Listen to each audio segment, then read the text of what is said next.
పోన్లే చాలా సంతోషం, నాకు దండం పెట్టాలనుకుంటున్నావు కదా పెట్టుకో అనేది.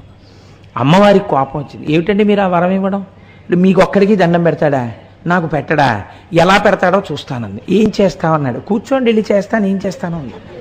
వెళ్ళి కూర్చున్నాడు శంకరుడు. నాకు వరం ఉంది కదా అని ఆవిడ అర్ధనారీశ్వర తత్వంలో సగానికి వచ్చేసింది. ఇప్పుడు ప్రదక్షిణం చేసి నమస్కారం పెట్టి చూస్తాను, వామార్ధ భాగం నాది, కుడిపక్క ఆయింది, ఎలా ప్రదక్షిణ చేస్తావు చెయ్యండి.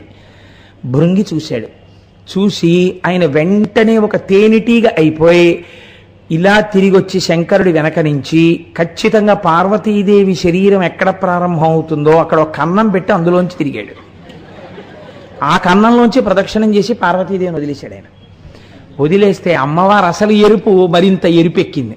కానీ శంకరుడు సముదాయించన్నాడు, అలా కోప్పడకు, ఇలా భక్తి ఉండి ఇలా ఉన్నటువంటి వాళ్ళకే పాఠం చెప్పాలి అని. తర్వాత ఏదో చాలా పెద్ద వ్యవహారం ఒకటి జరిగి